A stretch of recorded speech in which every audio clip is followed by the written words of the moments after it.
B J പിക്ക് സ്വന്തമായി ജയിക്കാൻ കഴിയാത്ത സ്ഥലങ്ങളിൽ കടന്നു കയറാൻ അവർ ഉപയോഗിക്കുന്ന ഒരു രീതിയാണ് ഈ പറയുന്ന ഓപ്പറേഷൻ താമര എന്ന ഓമന പേരിൽ അറിയപ്പെടുന്ന രീതി. ഓപ്പറേഷൻ താമര എന്ന് പറഞ്ഞാൽ എന്താ? ജനങ്ങളുടെ പിന്തുണ കൊണ്ട് ജനകീയമായ അംഗീകാരത്തോടെ മറുവശത്ത് ജയിച്ചു വന്ന MLA-മാരെയും MP-മാരെയും ഒരു മടിയും കൂടാതെ ഇപ്പുറത്തേക്ക് കൊണ്ടുവന്ന് ഇവിടെ നിർത്തി ജയിക്കുക. പല സംസ്ഥാനങ്ങളിലും അവരത് ചെയ്തിട്ടുണ്ട്. കർണാടകയിൽ വലിയ തോതിൽ അത് ചെയ്തിട്ടുണ്ട്, മറ്റ് മഹാരാഷ്ട്രയിൽ ചെയ്തിട്ടുണ്ട്, മണിപ്പൂരിൽ, ഗോവയിൽ, ഇപ്പൊ ഡൽഹിയിൽ ഒക്കെ ചെയ്തുകൊണ്ടിരിക്കുക. അപ്പോൾ ബീഹാറിൽ എന്താ അവർ ചെയ്യുന്നതിന്റെ കാര്യം? അതിന് പല ആയുധങ്ങളും അവർ ഉപയോഗിക്കും.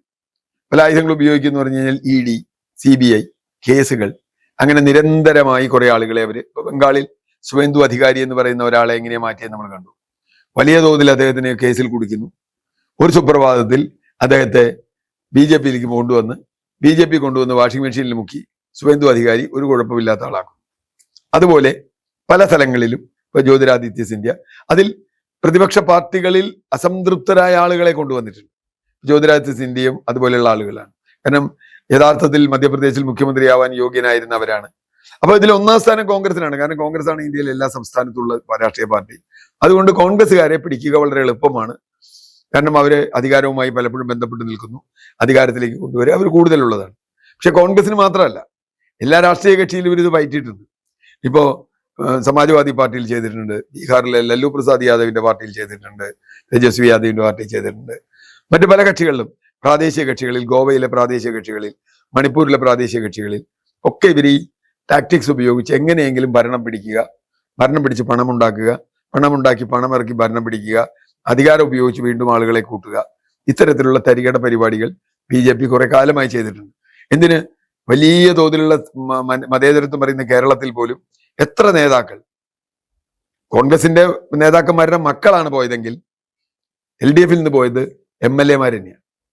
അൽഫോൺസ് കണ്ണന്താനം എന്ന് പറയുന്ന ഒരു MLA ഇവിടെ ഉണ്ടായിരുന്നു, LDF-ന്റെ MLA. പിന്നെ നമ്മൾ കാണുന്ന അയാൾ കേന്ദ്രമന്ത്രിയായിട്ടാണ്. അയാൾ എന്തിനാ പോയതും അയാൾക്കറിയില്ല, മന്ത്രിയായി. അതുപോലെ തന്നെ ഇപ്പൊ ഈ തെരഞ്ഞെടുപ്പിൽ നോക്കൂ, 3 LDF MLA-മാർ BJP ടിക്കറ്റിൽ, 2 ex-MLA-മാരും ഒരു സിറ്റിംഗ് MLA-യും BJP ടിക്കറ്റിൽ കേരളത്തിൽ മത്സരിക്കുക. എന്നാലോചിച്ച് നോക്കൂ. കൂറുമാറ്റം മാത്രമല്ല, അങ്ങനെ മാറ്റുക. അപ്പൊ പലതരത്തിലുള്ള പല ഭീഷണി ഉപയോഗിച്ചു. ഇവിടെ സിറ്റിംഗ് MLA-മാരെ പോലും മാറ്റി എന്ന് ഞാൻ പറയുന്നത് അതുകൊണ്ടാണ്. തെരഞ്ഞെടുപ്പ് കാലത്താണെങ്കിൽ പോലും നാട്ടികയിലെ CC മുകുന്ദൻ അങ്ങനെയാണ് മാറിയത്. അൽഫോൺസ് കണ്ണന്താനം MLA ആയിരിക്കുമ്പോൾ തന്നെയാണ് പോയത്. അപ്പൊ ചുരുക്കത്തിൽ ഒരു പാർട്ടിയിൽ നിന്ന് മാറ്റാൻ അവർക്കൊരു മടിയുമില്ല. കാരണം പരമാവധി പല രൂപത്തിൽ, അത് വർഗീയത ഉപയോഗിച്ച് മാറ്റാം, അല്ലെങ്കിൽ ഭീഷണി ഉപയോഗിച്ച് മാറ്റാം, അല്ലെങ്കിൽ പണം കൊടുത്തു മാറ്റാം, ഇതൊക്കെ അവർ ചെയ്യും. ഇത്തരത്തിലുള്ള ഓപ്പറേഷൻ താമര ജനാധിപത്യത്തിന്റെ പരിപൂർണ നിഷേധമാണ്. കാരണം എന്താ? ഒരു MLA, MPയെ, പഞ്ചായത്ത് മെമ്പറെ ആയാലും ജനങ്ങൾ തിരഞ്ഞെടുക്കുന്നത് 5 വർഷത്തേക്കാണ്. 5 വർഷത്തേക്ക് അയാളെ അല്ലെങ്കിൽ അവരെ തിരഞ്ഞെടുത്ത് കഴിയുമ്പോൾ അവരൊരു പ്രത്യേക രാഷ്ട്രീയ പാർട്ടിയോട് കൂടെയാണ് ഞാൻ നിൽക്കുന്നത്, അല്ലെങ്കിൽ മുന്നണിയുടെ കൂടെയാണ് നിൽക്കുന്നത് എന്ന് പറഞ്ഞിട്ടാണ് അവർ തെരഞ്ഞെടുപ്പ് നേരിടുന്നത്. അങ്ങനെ നേരിട്ട് കഴിഞ്ഞ് കുറച്ച് കഴിയുമ്പോൾ അവർ നിലപാട് മാറ്റിയാൽ ഈ ജനങ്ങളോട് ചെയ്യുന്ന വഞ്ചനയല്ലേ. ഇപ്പോൾ പഞ്ചാബിൽ നോക്കൂ, 10 ആം ആദ്മി MP-മാരിൽ 7 പേരാണ് മാറിപ്പോയത്. 7 പേര് രാജ്യസഭാ മെമ്പർമാരാണ്. ഒരു നേരിട്ട് തെരഞ്ഞെടുപ്പ് ജയിച്ചവരല്ല, MLA-മാരുടെ പിന്തുണയോട് പോയവരാ. ഈ MLA-മാരോട് ഇവർ ചോദിച്ചോ നിങ്ങൾ പൊക്കോട്ടെ? ചോദിച്ചില്ലല്ലോ. അവർക്ക് പിന്തുണച്ച MLA-മാരോട് ചോദിച്ചില്ലല്ലോ. എന്ന് പറഞ്ഞാൽ ഇത് ജനങ്ങളോട് ചെയ്യുന്ന വഞ്ചനയാണ്. ആയാറാം ഗയാറാം എന്നൊക്കെ നമ്മൾ തമാശയ്ക്ക് പറയാറുണ്ടെങ്കിൽ ഈ ടെക്നോളജിയാണ് ഇവർ രാജ്യം മുഴുവൻ ഉപയോഗിക്കുന്നത്. ഈ ടെക്നോളജി അധികകാലം മുമ്പോട്ട് കൊണ്ടുപോകാൻ പറ്റുമെന്ന് എനിക്കറിയില്ല.